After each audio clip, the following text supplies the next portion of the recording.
this even? I don't even know. Even enough. Okay. Hello everyone. Welcome to my channel. Today I'm going to be talking about the books that I read for my July Fullmetal challenge prompts. I switched around some of the books so they all fit into the prompts so I didn't take a punishment for August. And this wrap up doesn't include the other books that I read in the month of July. There was like 13 of them. I'm going to catch up talking about all the books that I've read this year slowly but surely.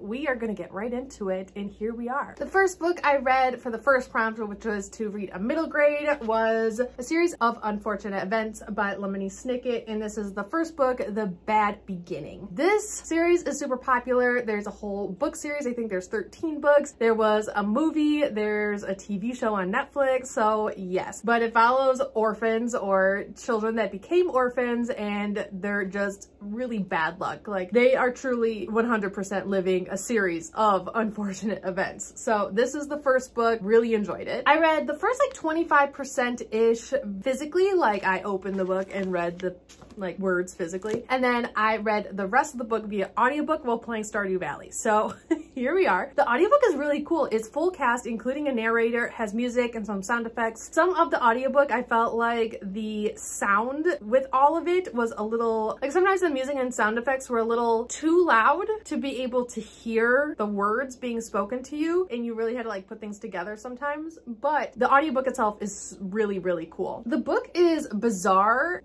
yet super interesting. Like, it has the reader wanting more, but also wondering what you got yourself into while reading it. And I can definitely see why younger readers and older readers like myself enjoy this series. It's really interesting. It's really funny. The author doesn't dumb down the characters or what the characters are going through, and I really like that, but it's still easy enough to understand, especially for younger readers, what's going on and the character's personality, who they are, so on and so forth. And this book is just really, really whimsical. Like, there's just a lot going on. Each of the three children have a distinct personality, who they are, and I really like that. Like, you could discern each and every one of them apart from each other, including the baby, which was really cool and not something that I see done very often, especially with a book with many characters or multiple siblings. The writing in this book was really unique. I thought it was written in a very interesting and adventurous way, I guess you could call it. It's just really different from a lot of other books in middle grades that I've read without it being too confusing. I think this book is also a really, really good introduction to mystery for young readers. There's just a lot going on. There's a lot of mystery going on, what's true, what isn't. I really, really enjoy that aspect of the book as well. And I think a lot of young readers, especially young readers interested or wanting to get into the mystery genre, I think this would be a perfect book for them. And though I did find this book extremely fun, I'm not gonna say that there weren't any issues with it. I gave this book a solid 4 stars, and there are some aspects of the book where I was like,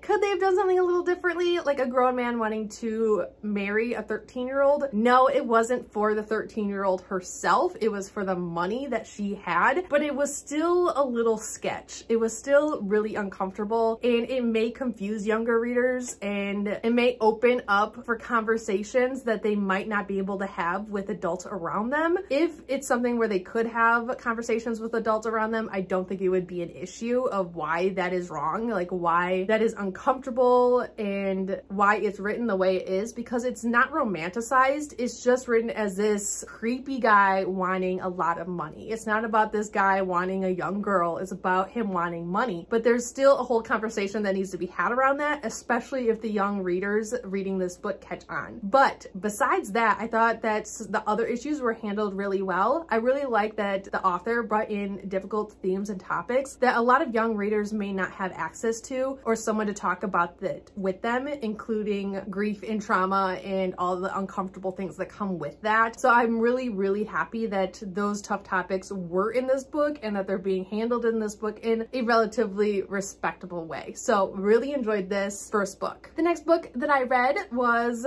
please wait for list of ingredients. And this is a book over 400 pages. I was originally gonna read Elantris, didn't get around to that. I did get around to starting it, but I ended up reading Gravemaidens. It was a library book that needed to go back. Like, I wasn't able to renew it any more times. I had it for a very long time, and it was 416 pages. This book is by Kelly Coon, and I gave it 3 stars on Goodreads with an actual rating of about a 3.5, almost 4-star rating. This book is really unique in a lot of ways. I love how death is kind of handled and spoken about in this book. The difference between dying and dying with honor and kind of what that entails. But this book follows basically a kingdom, and when the like emperor or like head guy dies, then he is sent to the underworld with 3 maidens, and they are just young females from the kingdom, and they are basically locked in a tomb with this dead guy alive, and then they are basically poisoned, and so they go to the underworld with him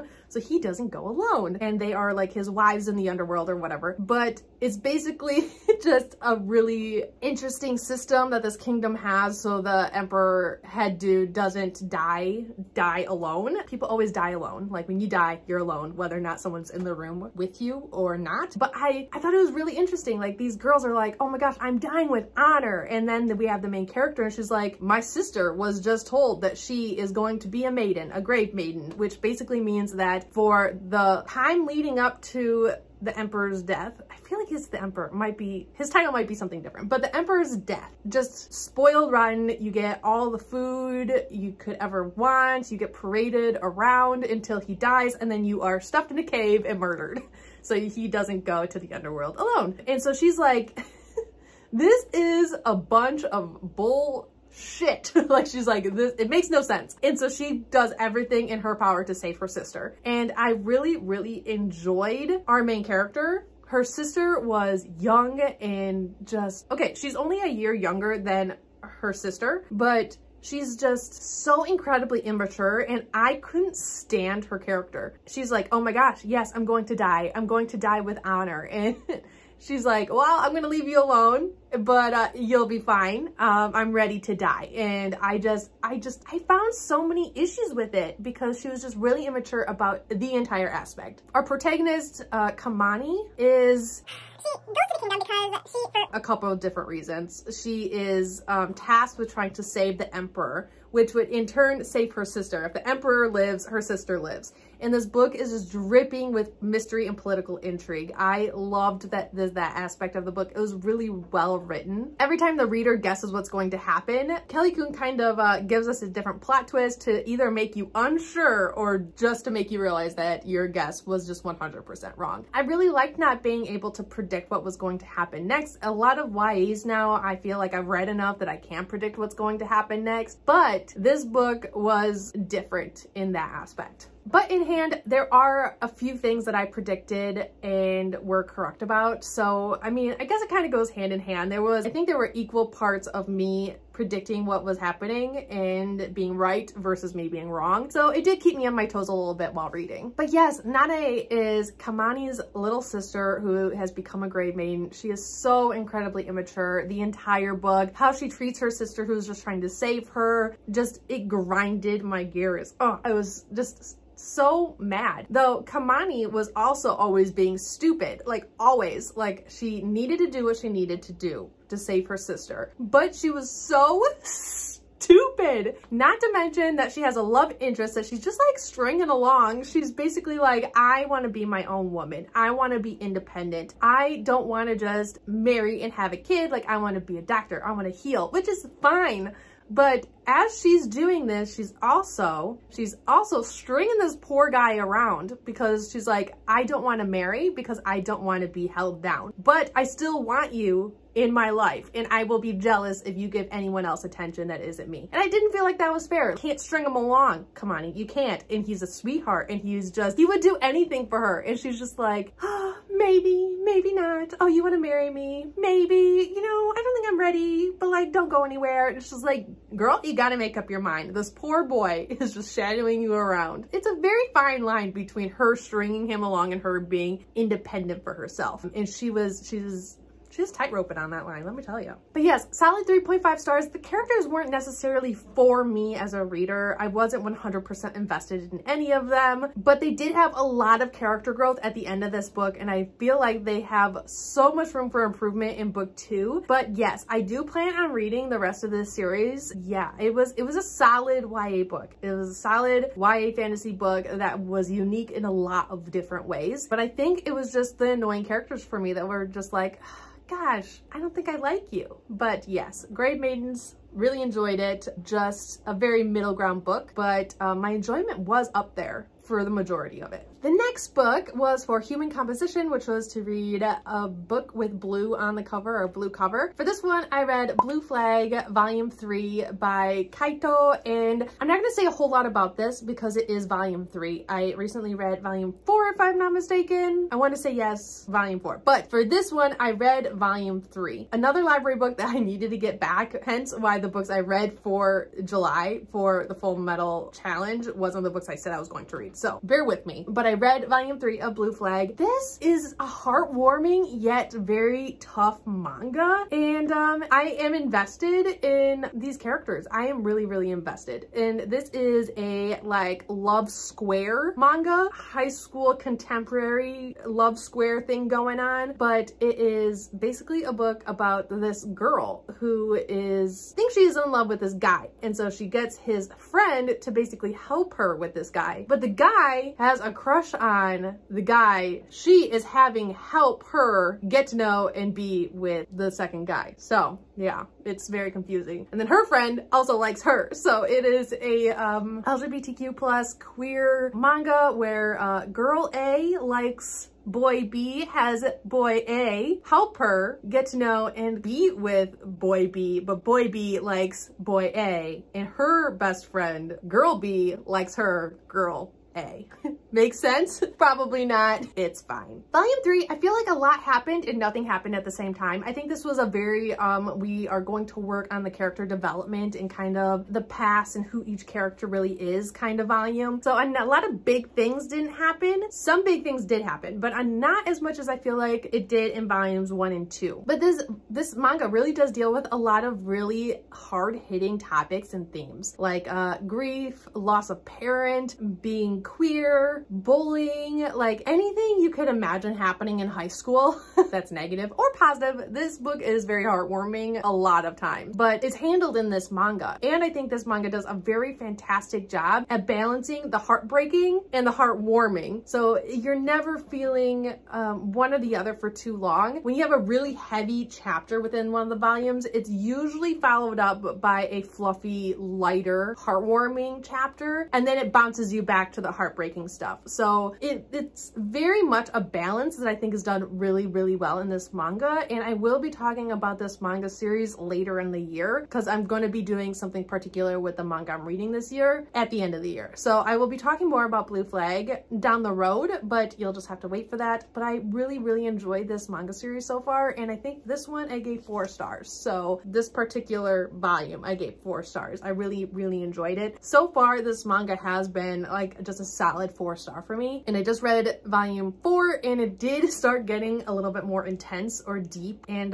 we'll just have to see how heartbroken I am at the end. It's fine. The next book I read was Wax Wings, to read a book with lore or like magic, a magic system lore in the book. And for this one, I said I was going to read, and I did read Raybearer by Jordan E. Fueko, and it was so good. It was so good. I gave it a 4-star. It was fantastic. And the reason I give it a 4-star is because the particular writing, yet beautiful, isn't necessarily for me as a reader. I don't normally do very well with overly descriptive things, overly descriptive scenery, over descriptive magic, over descriptive like everything. And this book is written that way. And so for people that don't mind that or do well with it, this could easily be a 5-star read for you. But because I don't do well with that sort of writing all the time, I did give it a 4-star, though I didn't struggle with this book like I do with a lot of other books that are written kind of that way. And so yes, this book was so good. This was also one of the most unpredictable books I have ever read, ever. Like, I had no idea what was going to happen. I would start to make predictions and then just give up. I'm like, I know I'm wrong. Like, I know I'm wrong. And so this book was just so unpredictable. It is dripping in culture and just vibrancy. It was just beautiful African-inspired fantasy. Absolutely gorgeous. But this book follows a young girl who is conceived from a woman and a, what are they called? What are they called? I'm having a brain fart. He's like a genie, except not. He has 3 wishes, and this lady, who's called the lady, basically uses one of her wishes to get knocked up by this guy, and then has this girl, and this girl is holding her last wish, the lady's last wish. And so she is trained and secluded in this tower. She's not allowed out. She's not allowed to talk with other people except for her teachers. Her own mother is kind of just like AWOL, like, where is she? No one knows. And so there's a lot that this young girl has, and the lady uses her last wish, hey, when you meet this guy, you need to kill him, sort of thing. So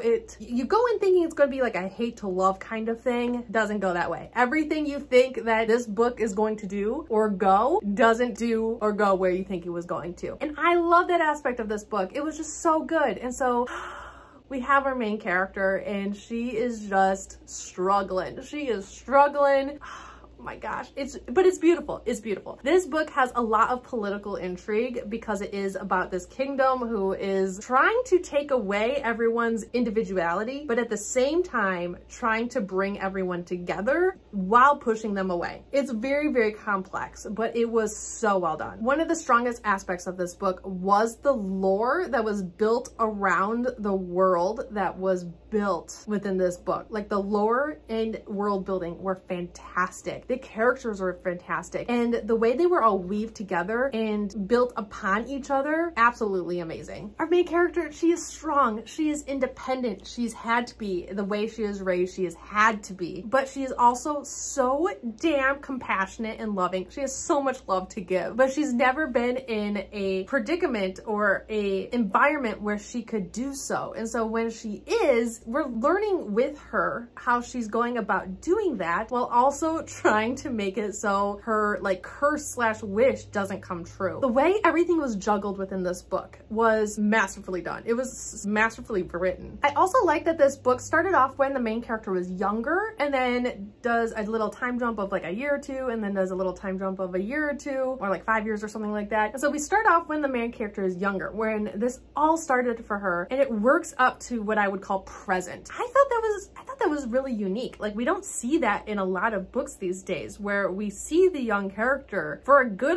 chunk of the book younger. And that was also something, like an aspect in this book that was just unique to itself. Like, it was unique in and of itself, and another thing that just did so well in this story in particular. The Black culture and magic and just everything surrounding that in this book, I think was really well done. But I do urge you to go out and find own voice reviewers for this book. Find Black voices who read this book and see what they think about it, because that is important. Their voices are what matter, especially when it comes to that aspect of the book, about the African and Black culture within this book. Though I can say that it was well done, I am a white girl. So go and find those reviews and really just listen to what they have to say. And I haven't seen a bad review yet of this book, at least in my like little circle, and that includes the Black voices who also read this book. So I urge you to just go out and look for it. You can type it into the Google search bar and probably find multiple. I think I watched 2 or 3 of them myself, and so it was just one of those books where Black individuals could see themselves within it, within this fantasy type world, and it was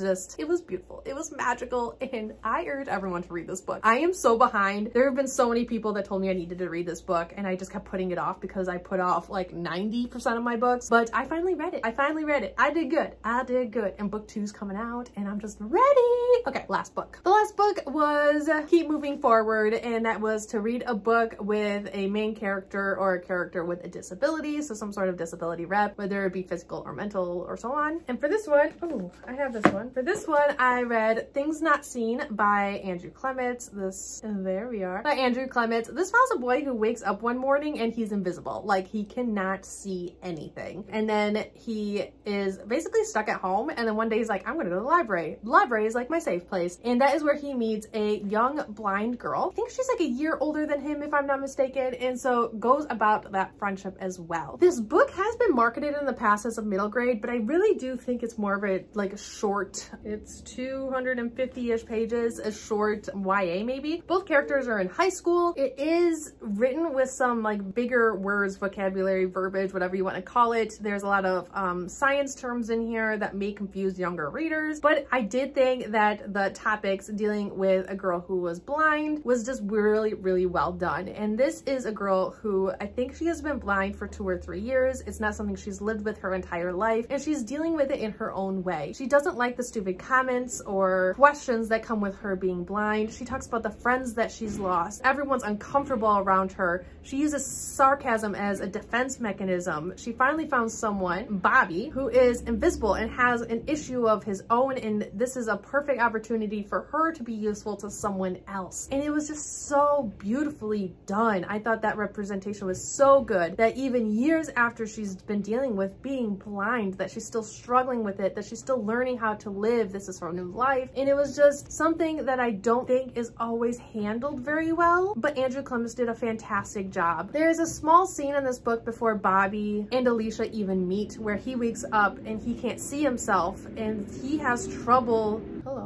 he has trouble even walking because he doesn't know where his own limbs are. And he's like, wow, like my limbs are here, but I can't see them. Like, where are they? Walking down the stairs is uncomfortable, and he is living with feeling uncomfortable and disoriented. And this is something that I think reflects on Alicia before he even meets her. And I think that even that small scene where he's like, wow, this is so disorienting. This is uncomfortable. I can't do the simplest of things. Like, what is even going on? He talks about when he goes to grab something and he misses because he doesn't know where his own hand is because he's invisible. A lot of this happens before he even meets Alicia. And I think it was just a really good like mirror image of how uncomfortable it has to be for people who are blind. It's not exactly the same, but how uncomfortable and disorienting it could be, especially for someone who wasn't born blind and who has to learn that from the very beginning. Like, Alicia in the book is still dealing with a lot of that. Bobby goes to try to help her, like grabs her walking cane, and she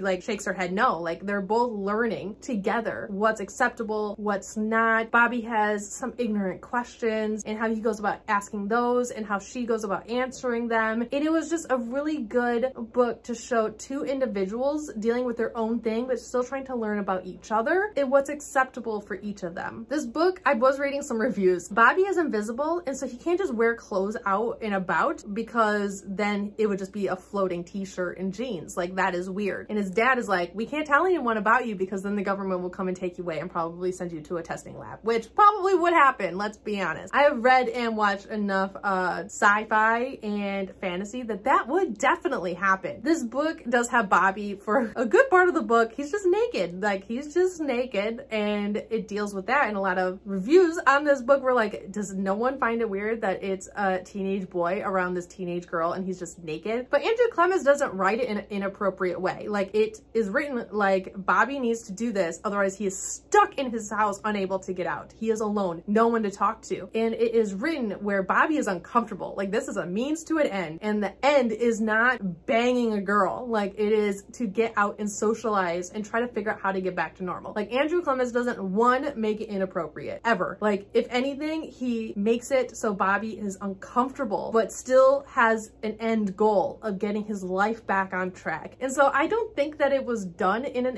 inappropriate way. I don't think that a reader can even take it as an inappropriate way because it's not written that way. So I didn't see an issue with it. And if you talk about books with invisibility, like, how do you think people get around without their clothes just floating around? So I thought it was fine. I didn't think it was done bad or anything. And so here we are. I did give this book 4 stars. I also didn't realize realize that it is a series. So I'm kind of curious what book 2 even is, because I felt like book 1 ended very well. Like I thought it was just a good conclusion. So I might rent the ebook from my library just to see what is going on. Like, why is there another book? I think there's a total of 3. I think it might be a trilogy. I may be wrong, but yeah, I don't know. But here we are, my 5th book for my Fullmetal challenge TBR. All 5 books. I did not take a punishment for August, but yes, I read some books. My wrap-ups always get relatively long, so I hope you guys enjoyed. Please let me know if you've read any of these books, have thoughts on any of these books, or want to read any of these books. This was actually a pretty solid reading month for me. I don't think I really disliked any books that I read. Like I said, I think I read like 11 or 12 books, so these are only 5 that I read in July. So yes, when you'll see me talking about those other books, I have no idea, but you will just have to deal with it. So wrap-ups are my least favorite videos to film, so you'll get it when you get it. But anyways, I hope you like, comment, and subscribe down below if you haven't already. Hit that bell button for notifications for when I upload, because it's sporadic as always, and I'll see you guys all later. I love. Bye.